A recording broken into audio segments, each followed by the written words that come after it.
My name is Benjamin Ferenzc. It's not my real name. I had a different name when I was born in Transylvania. But there was a Hungarian name, Bela, and I couldn't translate that into Bella in English. So I was christened or changed my name eventually to Benjamin Ferenzc. And what I do is I try to save the world. I am now in my 93rd year, and I could use some help.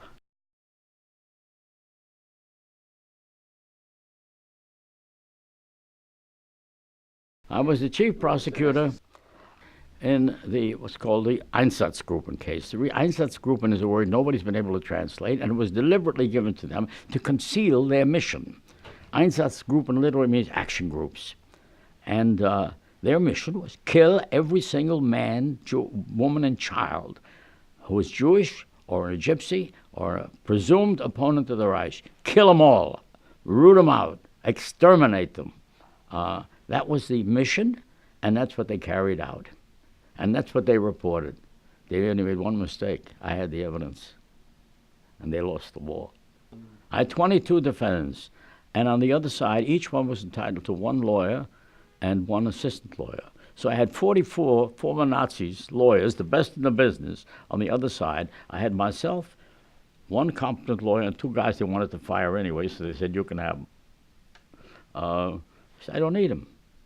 Every witness will testify that every defendant, they saw him murder their mother, and they'll believe it. I don't need the witnesses. I have their documentary, contemporary evidence. That's the strongest evidence. I was a Harvard lawyer, and I had specialized in criminal law. I had won a scholarship to the Harvard Law School on my exam in criminal law. So I didn't need it. I have absolute confidence. I don't need it. I'm not calling any witnesses. I'm just hang them with their own evidence. And they took about 5 months saying, I wasn't there, it was a mistake, I was at my grandmother's funeral. Well, I sent out investigators, found out he never had a grandmother, she died 20 years ago. All the lies that they were packing in there, it didn't help them. It didn't help them because the evidence was so overwhelming. The judges were so competent, 3 American judges, unanimous verdict, death by hanging. For the crimes of which you've been convicted, this tribunal sentenced you to death by hanging. In the Nuremberg courtroom, you've seen pictures of it. The panel opens from the prison down below. You step into the courtroom. The judges are 10 feet away from them, facing the accused. Presiding Judge Michael Musmano, Superior Court of Pennsylvania, says, for the crimes of which you have been convicted, this tribunal sentences you to death by hanging. The defendant has earphones on to hear the translation, takes off the earphones, hands it to the guard, steps back, nods to the court, the doors close, he drops down and disappears, as though into hell. Few moments later, the door opens again, another defendant steps forward, puts on the earphones. For the crimes of which you have been convicted, this tribunal sentences you to death by hanging. Boom, down. 1, 2, 3, down the list. Well, this was hailed as a great victory for the prosecution. I didn't perceive it that way, really. I had a tremendous headache. There was no jubilation, no screams of congratulation or anything like that. I refused that. It was customary for the chief prosecutor in all of the 12 subsequent trials to have a party for the staff when the trial was over. And I had arranged that at my home too. But I just was not in the mood.